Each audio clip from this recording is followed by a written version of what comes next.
The Interstellar Survival Academy maintained 3 cardinal rules that every cadet learned on their first day.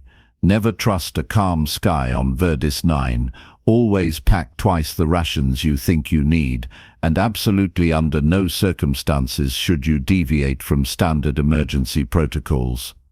The irony, of course, was that the Academy's instructors had clearly never met a human before establishing that third rule, because humans treated protocols the way a toddler treats a fancy dinner plate, with vague acknowledgement, before inevitably doing something that made everyone in the room very nervous. Verdis 9 occupied a peculiar niche in the galactic education system.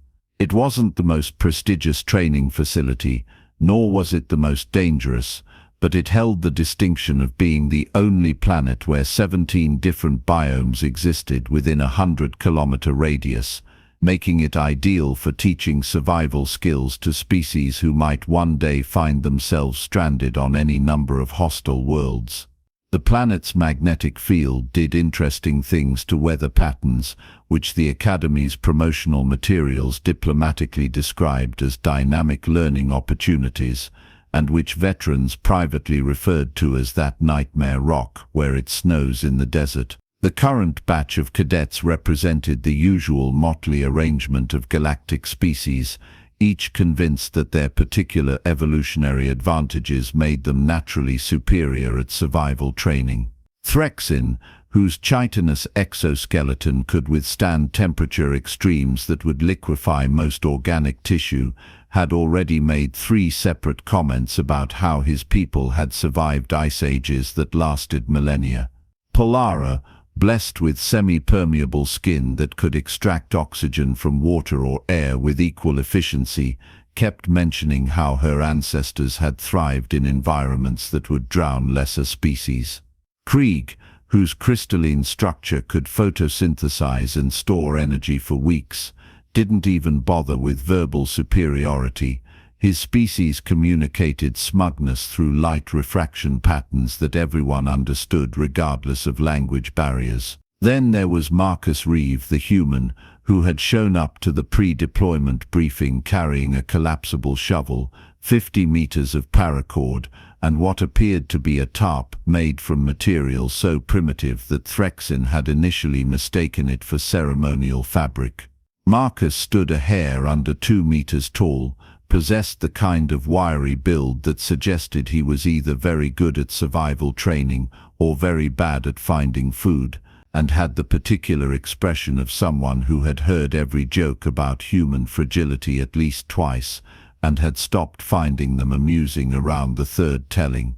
"Explain the shovel again," Polara had asked during equipment inspection, her translucent skin rippling with what might have been curiosity or might have been suppressed laughter. The universal translator handled words just fine, but often struggled with emotional subtext. "It's for digging," Marcus had replied with the patience of someone explaining water to a fish. "Yes, but why would you need to dig? We're practicing shelter construction and resource gathering. The terrain has been surveyed. There are no subsurface threats in the designated zone." Marcus had hefted the shovel, testing its weight with the ease of long familiarity. "Terrain changes, weather changes, water goes places. Sometimes you need to convince it to go somewhere else."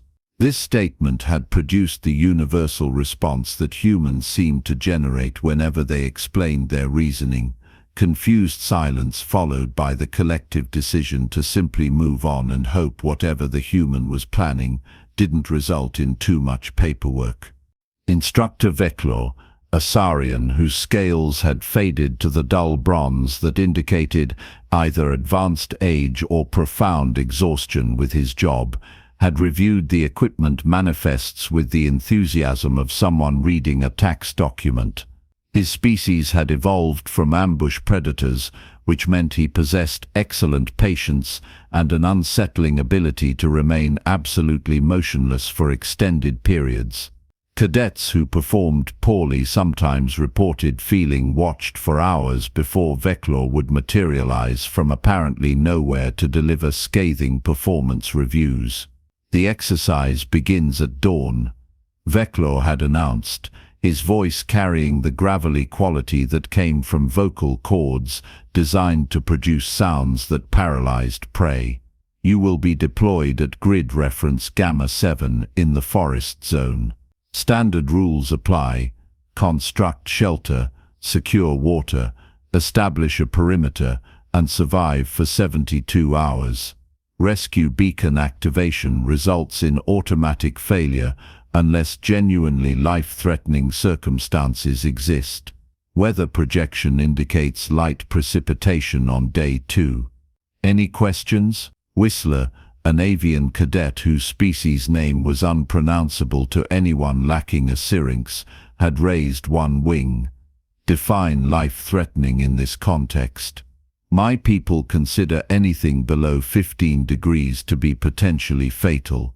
"Then dress warmer," Veclor had suggested with the sympathy of a glacier.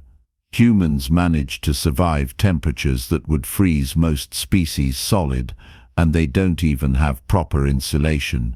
If they can handle it, so can you." Marcus had diplomatically not mentioned that humans actually had terrible temperature regulation compared to most species, and mainly survived through stubbornness and the liberal application of fire to everything. No point undermining what little reputation his species had. The deployment had gone smoothly, which should have been everyone's first warning. 12 cadets dropped into a temperate forest zone with moderate canopy cover, abundant water sources, and weather that could charitably be described as pleasant. Threxin had immediately begun constructing an elaborate shelter that incorporated his species' traditional geometric patterns, because apparently even in survival situations, aesthetics mattered. Polara had located a stream and established her camp nearby, reasoning that proximity to water was always advantageous. Krieg had simply found a sunny clearing and begun the process of entering a meditative state that would allow him to subsist on photosynthesis alone, which seemed like cheating but technically violated no rules. Marcus had spent the first hour doing something that confused everyone who bothered to watch. He'd walked the perimeter of his chosen campsite in ever-widening circles, occasionally crouching to examine the ground, looking upslope and downslope, and even climbing a tree to get a better vantage point. When he'd finally selected his shelter location, it was on a slight rise that seemed unremarkable, except for being notably higher than the surrounding terrain.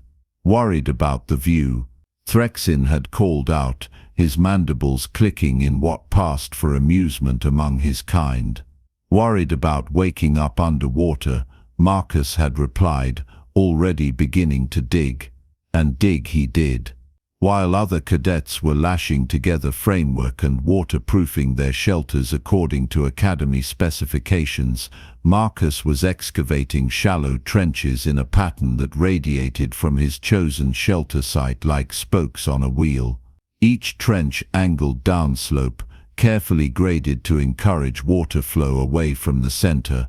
He piled the excavated dirt to create a slight berm around his shelter platform, then used some of his paracord to anchor the corners of his tarp to trees, creating a suspended shelter that sat a good half-meter above the ground. "You know the forecast is just light rain, right?" Polara had asked, watching this elaborate preparation with growing bewilderment. "Not a monsoon." Marcus had paused in his work, wiping sweat from his forehead. "Forecasts are predictions. Predictions are guesses with math attached. I prefer to prepare for what the terrain is telling me instead of what a satellite thinks might happen." "And what is the terrain telling you?" Marcus had gestured to the trees around them. "See how the bark is stained about a meter up on that side. Watermark. See how the ground dips in that direction. Natural channel. See how the vegetation changes right about there. He pointed to a line of different plant species about 30 meters downslope. That's where standing water stops during the wet season. We're in the flood zone. It's not the wet season, Polara had pointed out reasonably. Tell that to the water when it shows up, Marcus had suggested, returning to his digging. The first drops of rain arrived exactly when the forecast had predicted, which gave everyone a false sense of security. Light precipitation, the Weather Service had said, a gentle introduction to managing shelter in damp conditions, character-building moisture, the kind of rain that made for dramatic training stories but wasn't actually dangerous. For the first 2 hours, this assessment held true. Rain pattered against leaves, trickled down tree trunks, and created the kind of ambient sound that some species found soothing.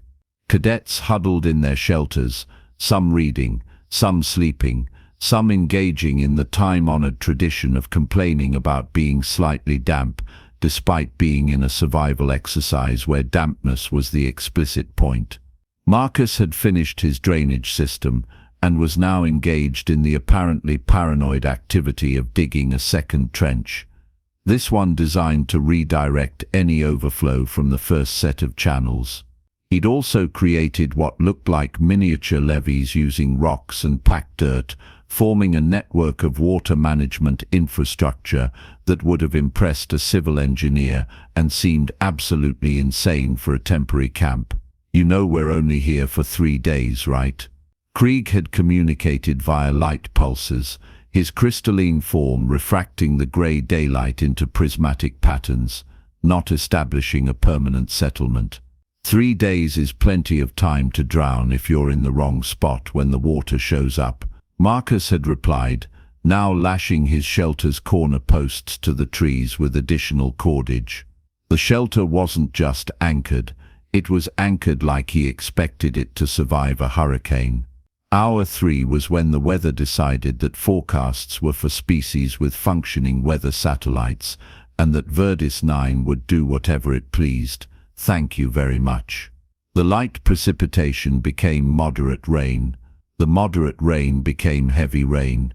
The heavy rain became the kind of downpour that turned the air itself into a semi-liquid medium and made everyone wonder if perhaps the planet was trying to return to its aquatic origins.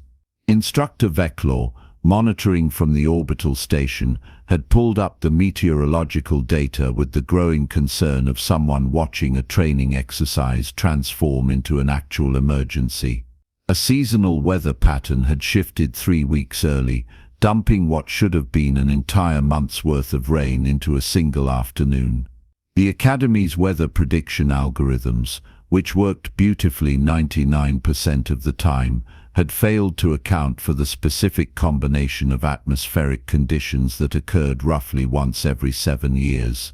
Should we abort? His assistant had asked, already reaching for the emergency extraction protocols. Veclaw had studied the live feeds from the Cadets' location beacons, watching the water levels rise in real time. Not yet. Let's see how they handle it. That's what training is for. Down in the forest, the cadets were discovering that theoretical knowledge and practical application existed in entirely different universes.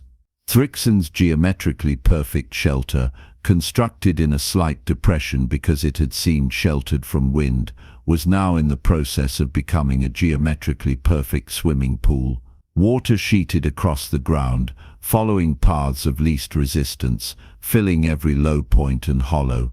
Polara, despite her aquatic adaptations, was learning that being able to breathe underwater didn't make sleeping underwater comfortable.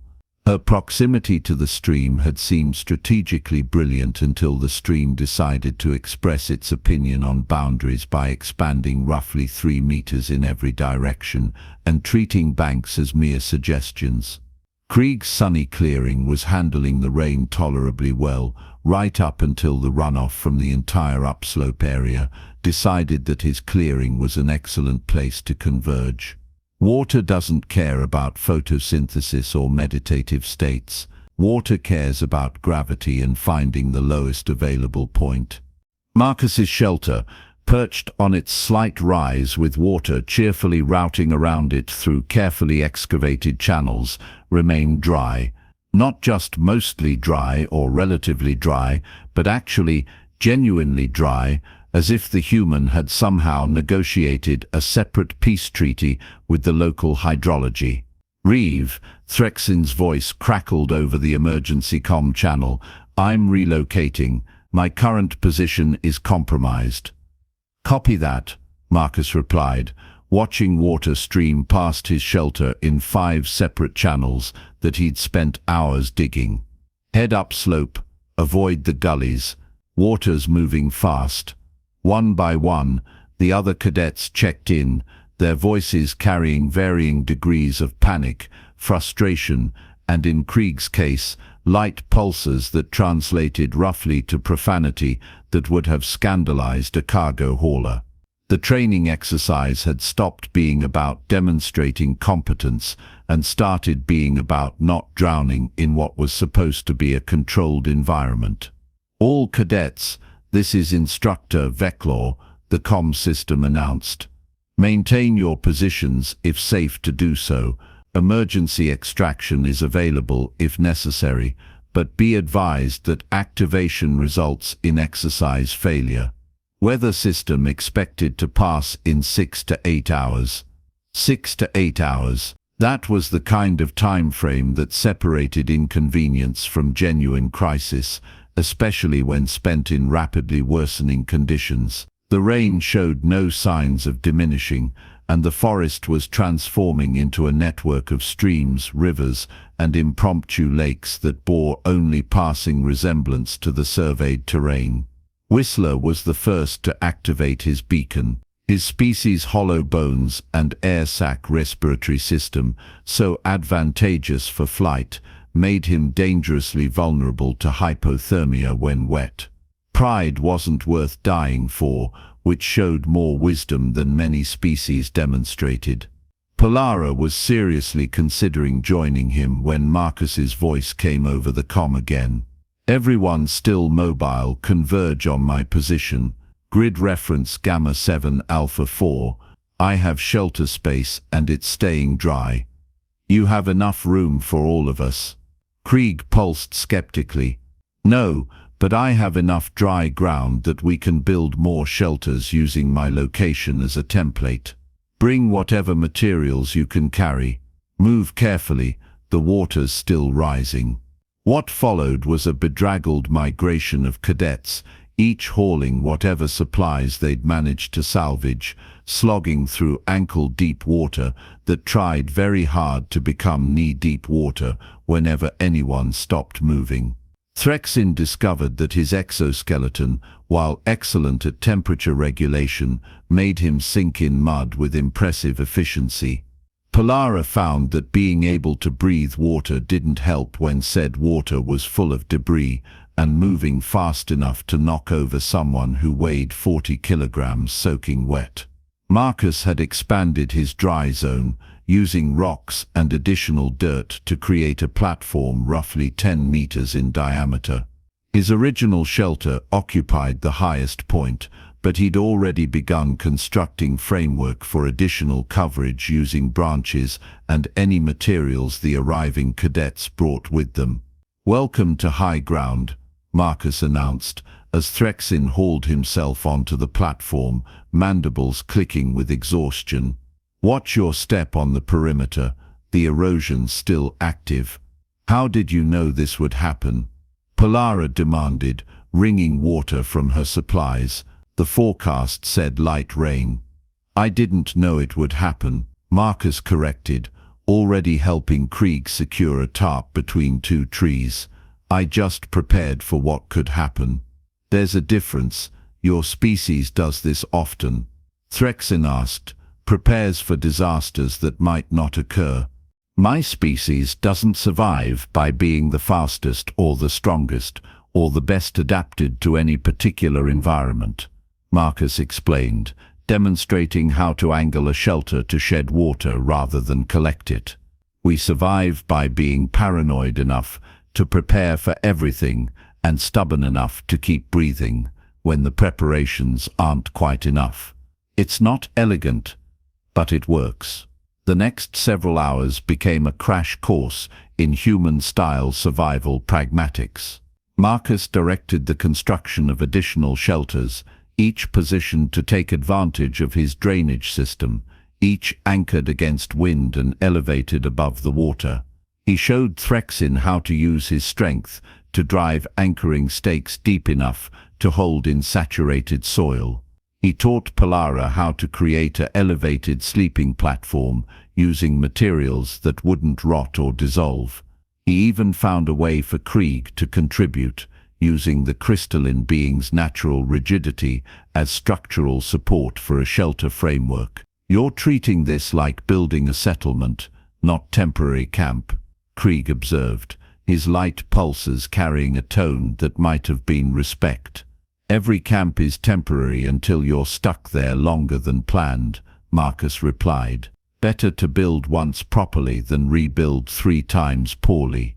Instructor Veclor, watching from orbit, had pulled up Marcus's entire cadet file, reading through previous exercise evaluations with growing interest.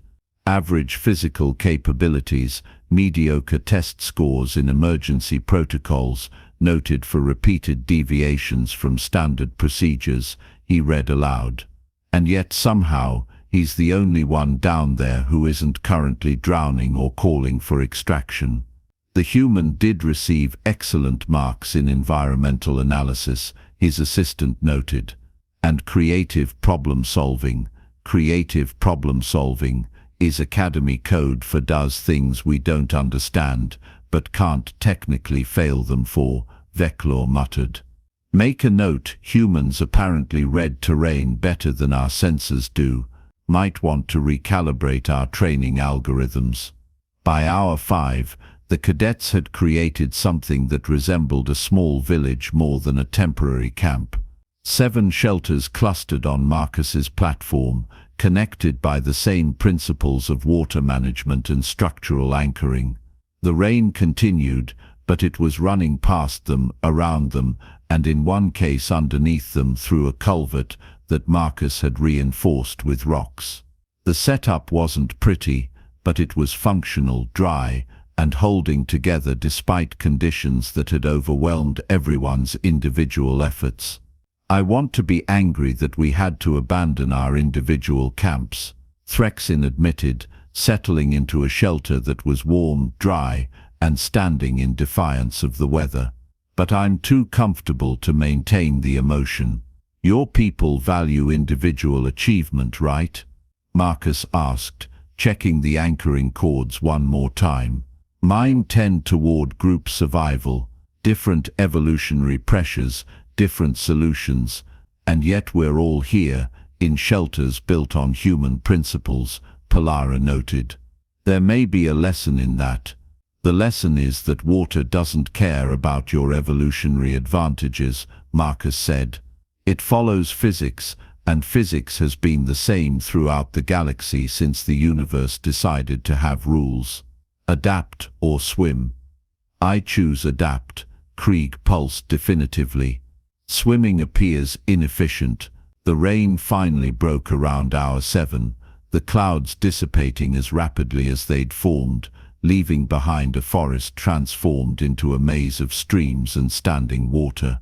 The designated camp zone looked like a lake had briefly visited and decided to leave most of itself behind. Equipment floated in eddies. Carefully constructed shelters existed only as debris caught in branches. The only dry point was Marcus's platform, standing like a small island in a very wet world. Instructor Veclor authorized extraction the following morning, once water levels had receded enough for safe transport. The cadets assembled at the pickup zone, bedraggled but alive, having experienced the kind of real survival situation that the Academy could never safely simulate. "Cadet Reeve," Veclor announced, his scales reflecting the morning sun in patterns that indicated approval among his species. "Your performance during this exercise was unconventional. Failed to follow standard protocols, you mean?" Marcus supplied helpfully. thoroughly ignored standard protocols, Veclaw corrected, deviated from approved shelter construction methods, wasted time on infrastructure that seemed unnecessary, demonstrated a concerning lack of faith in Academy weather prediction systems. Marcus waited. There was clearly more coming. You also, Veclaw continued, prevented what would have been multiple emergency extractions, maintained the safety of yourself and your fellow cadets, and demonstrated environmental analysis skills that apparently exceed our satellite capabilities. The Academy will be revising its survival protocols to include what we're officially calling anticipatory terrain management and unofficially calling that thing the human did with the shovel. Does this mean I passed? Marcus asked. This means everyone passed, Veclaw said. Because you had the paranoia to prepare for conditions that weren't predicted, and the generosity to share that preparation with others. That's the real survival skill, knowing that your survival and everyone else's survival are connected. 3 months later, when Threxon returned home and tried to explain why he now carried a collapsible shovel in his personal kit, his clutchmates thought he'd lost his mind. When Polara modified her species' standard survival protocols to include drainage consideration, the bureaucratic resistance lasted approximately until the next training cohort actually used the techniques during a coastal storm. Krieg began teaching classes on human environmental analysis principles, which mostly consisted of explaining that sometimes the best technology was a stick and a willingness to pay attention. The Interstellar Survival Academy updated its 3 cardinal rules. Never trust a calm sky on Verdis 9 remained first. Always pack twice the rations you think you need stayed second. The 3rd rule now read, standard protocols are excellent until they're not. Maintain the flexibility to adapt when the universe stops cooperating. There was an unofficial 4th rule, never written down but universally understood by anyone who'd survived training alongside a human. If a human starts digging trenches before the rain arrives, maybe ask them where they think the water's going to go. Their species didn't conquer a death world by ignoring puddles, and somewhere in the Academy's equipment requisition system, requests for collapsible shovels had increased by 300%, which probably said something profound about the nature of survival, preparation, and the particular kind of paranoia that kept species alive when the universe remembered it was fundamentally hostile to organic life. Water doesn't care about your protocols, but apparently humans care about water.